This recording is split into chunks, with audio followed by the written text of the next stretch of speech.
শিক্ষার্থীরা 11 পৃষ্ঠায় 3 নম্বরে পাটিগণিতে আছে নিচের কোন সংখ্যাগুলো নির্দেশিত সংখ্যা দিয়ে নিঃশেষে বিভাজ্য। নিঃশেষে বিভাজ্য মানে ভাগ ভাগ মিলে যাবে, নিঃশেষে বিভাজ্য। ক নাম্বার হলো 3 দিয়ে 545 ভাগ নিঃশেষে বিভাজ্য হবে কি হবে না, এটা আমাদেরকে দেখাতে হবে। এরপরে আছে ক নাম্বারেতেই 6774, তারপরে আছে 8535। আমি প্রথমে এই সংখ্যাটা লিখছি 545, এটাকে 3 দিয়ে বিভাজ্য হবে কিনা।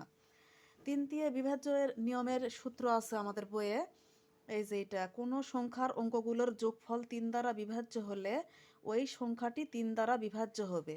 মানে এই সংখ্যাটা যোগ করে ওই যোগফল যদি আমরা 3 দিয়ে ভাগ দিয়ে মিলাতে পারি, অর্থাৎ মিলে যায়, তাহলে এই 545 সংখ্যাটা 3 দ্বারা ভাগ যাবে, অর্থাৎ মিলে যাবে। এটাই আমরা বুঝি। তাহলে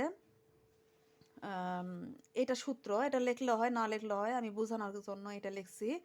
তো আমি এখন লিখব অঙ্কগুলোর যোগফল।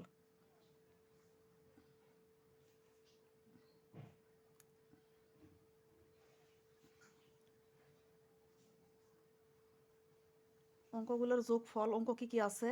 5 যোগ 4 যোগ 5 যোগ করা হবে 5 আর 5 10 আর 4 14। এখানে কমা দিয়ে লিখলাম যা 3 দ্বারা বিভাজ্য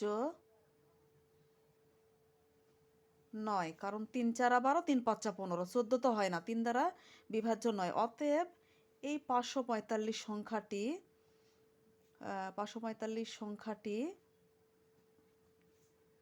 3 দ্বারা বিভাজ্য নয়। এরপরে আমি এই সংখ্যাটা লিখছি 6774, অঙ্কগুলোর যোগফল 6 7 7 4, এই 4টা যোগ করা হয়েছে 24, যা 3 দ্বারা বিভাজ্য। অর্থাৎ 3 দিয়ে যদি আমরা 24 ভাগ দিই তাহলে 3 আসতে 24। আমি এই যে পাশে করেও দিয়েছি, এইখানে 3 আসতে 24, এটা মিলে গেছে। এই জন্যে এই সংখ্যাটা অর্থাৎ 6774 সংখ্যাটি 3 দ্বারা বিভাজ্য। এটাই উত্তর। এরপর তৃতীয় সংখ্যা আমরা দেখতে পাচ্ছি 8535। 8535 অর্থাৎ 8 5 3 5, এই 4টা সংখ্যা যোগ করলে হয় 21। 21 কিন্তু 3 দিয়ে ভাগ যায়, 3 7 21, পাশে লিখে দিয়েছি 3 7 21। তাহলে যা 3 দ্বারা বিভাজ্য। অতএব 8535 সংখ্যাটি 3 দ্বারা বিভাজ্য। আল্লাহ হাফেজ।